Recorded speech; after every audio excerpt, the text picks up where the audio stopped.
మా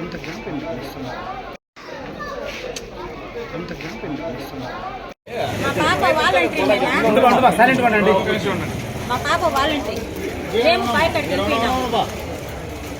ఒకటే ఉండింది, అది వచ్చి రిజైన్ చెయ్యి అన్నారంట. నేను రిజైన్ చెయ్యను అని చెప్పిందంట. చెప్తే ఇప్పుడేం నీకు అవుదో ఒకటే తేదీ చూస్తాం నిన్ను అంటారంట.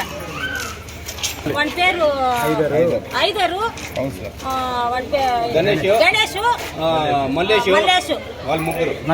Naveen Shyam councillor, ex councillor వాళ్ళు మళ్ళీ వచ్చినారు.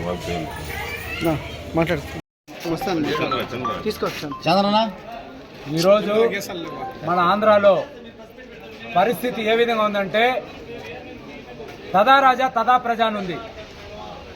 అక్కడేమో జగన్మోహన్ రెడ్డి ప్రజల్ని పీడించుకొని తింటా ఉంటే ఇక్కడ ఉన్నటువంటి చోటా నాయకులు ఎక్కడ లేని దౌర్జన్యం చేస్తూ ఉన్నారు.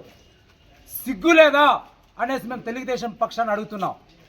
ఎందుకు ఈ మాట అంటున్నామంటే ఈరోజు పరిస్థితి వాలంటీర్లు కూడా కోడ్ యాక్ట్ ఎలక్షన్ కోడ్లో వస్తారు.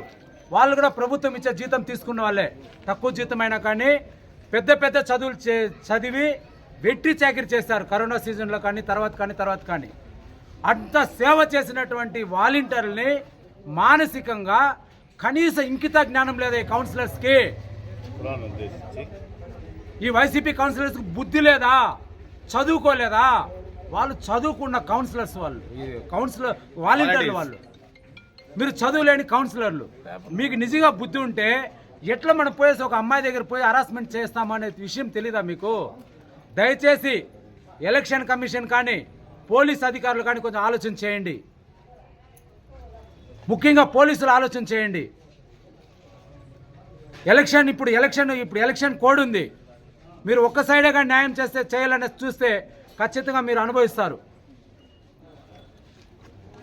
అమ్మాయిలు వచ్చి తల్లిదండ్రులు లేనప్పుడు ఎట్లా వచ్చి బ్లాక్మెయిల్ చేస్తారు, వాళ్ళు భయపెట్టిస్తారు.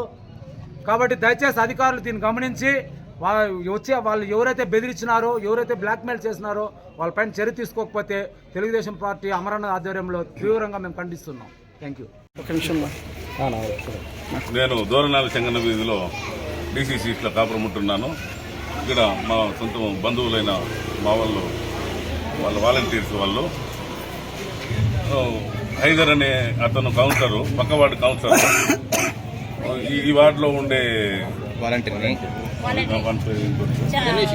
గణేష్, మల్లేష్ అనే వాళ్ళు దౌర్జన్యంగా పెద్దోళ్ళు పొలం పనులు పోయినప్పుడు వాలంటీర్స్ మాత్రమే ఇద్దరు ఉండేటప్పుడు వాళ్ళని బలవంతంగా రిజైన్ చేయమని చెప్తా ఉన్నారు. ఈ విషయం తెలిసి నేను వచ్చి వాళ్ళని అడ్డుకున్నాను. ఇది గవర్నమెంట్ ఇచ్చిన జాబు, మీరు ఎట్లా బలవంతంగా రిజైన్ చేసేదానికి హక్కు ఉంది.